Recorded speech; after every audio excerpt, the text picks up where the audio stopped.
আসরের ময়দানে কাছাকাছি থাকবে। সুবহানাল্লাহ জুড়ে বলেন। আমরা তো এতিমের দায়িত্ব নিতে চাই না। এতিম বাচ্চা ফলাফল যদি একটু অন্যায় করে ফিরে কার করে দাঁড়ি কৌমুখ একটা বাচ্চারা ফলাফল কত ভালো বলে কি বলেন?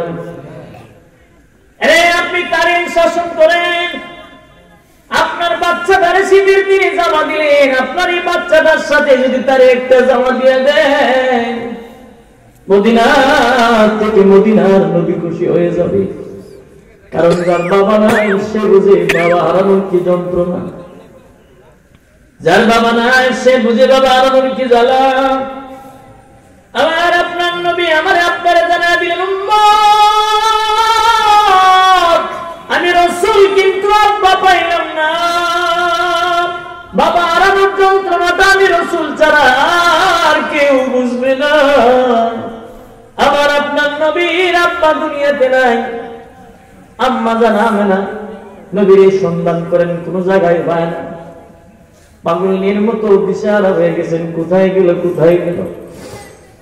হঠাৎ করে একজন ব্যক্তি খবর দিল, আমেনা ছেলের সন্ধান করে দেখে আসি মাঠের কিনারায় দাঁড়ায় দাঁড়ায় কাঁদতেছেন। আম্মা জানা আমেনা দৌড়ায়া মাটির কিনারায় গিয়ে দেখেন আমার নবী ফুপায়া ফুপায়া বিনায়া বিনায়া কাঁদলেন। আমেনা রাদিয়াল্লাহু আনহা আমার নবী ধরে ধরে কাঁদলেন আর বলেন, তোমার জন্য আমি আমেনা পাগল হয়ে যাই। কান্দো কেন এই জায়গায় দাঁড়ায় দাঁড়ায় কান্দো কেন? আমার নবী বললেন, মাগো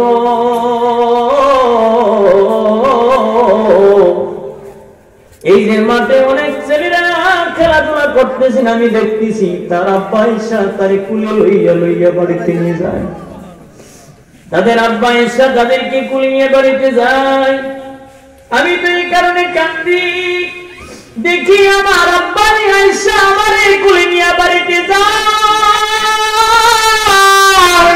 আমার আব্বার কুলে উঠতে আমার মনে চায়, বলো না আমার আব্বা কোথায়?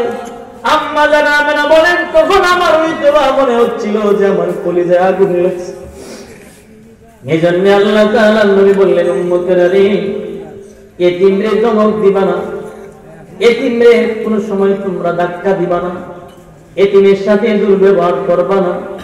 কুরবানির সময় আসলে দেখবে আমরা যারা কুরবানি দেই, আমার ঘরে রান্না হয় 12টা বাজে, আমার বাচ্চাটা 12টা বাজে খাইবে, কিন্তু এতিম বাচ্চাটা আমার বাচ্চার সাথে যেহেতু খেলে, আমার বাচ্চাটা খায়া দৌড়ে তার সাথে যাইব খেলাধুলা করার লাগে, গিয়ে দেখবো হাতের মধ্যে হলুদ লেগে রিসে করবে, আমি খাইছি কলিজা বাজি দিয়া। এতিম বাচ্চাটা মার কাছে গিয়ে কান্দেন আর বলেন, মাগো সে তো আর বুঝে না তার যে কুরবানি দিছে না, গিয়ে বলবে আমারও গোশতের তরকারি দিয়া বাচ্চা। বিধবা মহিলাটার কলিজা আগুন লাগবে, কান্না শুরু করে দিবেন, মালিক রে আজকের এই দিনে যদি তার আব্বা পয়সা থাকতো গো, তা আমার ঘরেও তো 12টা বাজে রান্না হয়ে যেত।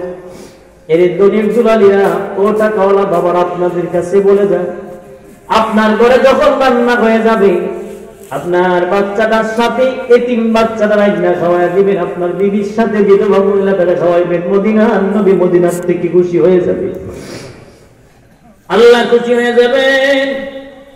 এই কারণে আমার নবী তো এতিমদের বেলায় আল্লাহ তাআলা আমার নবী জানাইছেন, বন্ধু আম্মাল ইয়াতীমা ফালা তাকআ, আপনার উম্মতকে আপনি জানায় দেন এতিমদের বেলায় যেন সদয়, এতিমদের সাথে যেন দুর্ব্যবহার না করে। এখন শীতের সময় আসতেছেন, একটা শীতের জামা বাচ্চারা দিলে সর্বোচ্চ 500-700 টাকা লাগবে, কথা ঠিক না বেটি? একটা 500 টাকা দিয়ে একটা শীতের জামা একটা বাচ্চারা কিনা দিলেন, এই বাচ্চাটা গায়ে দিয়া, এই বাচ্চাটা গায়ে দিয়া যদি অমুক দিয়া দোয়া করতে না পারে, গায়ের জামাটা গায়ে দিয়া বারবার গিয়ে করবো, আবার অমুক কাকা আমারে কিনা দিছে, অমুক ভাই আমারে কিনা দিছে। এই যে আপনার জন্য দৌড়াবে আর দোয়া করবে, মন থেকে দোয়া করা লাগবে না, এমনিতেই তার দিলের ভিতর থেকে দোয়া চলে আসবে, কথা ঠিক না বেটি? ঘুরে বলেন, আল্লাহ বলেন, ফাআম্মাল ইয়াতীমা ফালা তাকআ, বিয়ে শাদীর অনুষ্ঠান আসলে এতিমদেরকে খাওয়াইবেন, কিন্তু আমরা তো সিস্টেম হইলো মেম্বার চেয়ারম্যান সর্দার মাথা বড় বড় বড় লোক দিকে দাওয়াত করিয়ে 3 মানুষ দাওয়াত দেন না। এই কথা ঠিক বলে দিছরে বলে বিধবা মহিলার দাওয়াত দেয় না, কারণ আমার প্রেস্টিজে লাগবে, আমার প্রেস্টিজে লাগবে, আমার ওয়াইফ নষ্ট হইব। অথচ বিয়ের অনুষ্ঠানে কত খাবার নষ্ট হয়, এমন 10-20টা এতিম পরিবার খাইতে পারবো। কথা বল না কি? সোসাইটি ফ্যামিলির লোক ভদ্রভাবে খায়, কিছু খায় কিছু বানায়।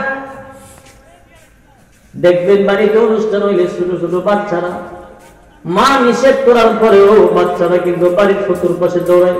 দুলা বাচ্চা বললেন কথা কম। ওই সময় যদি এতিমটারে আপনি তাড়াইয়া দেন,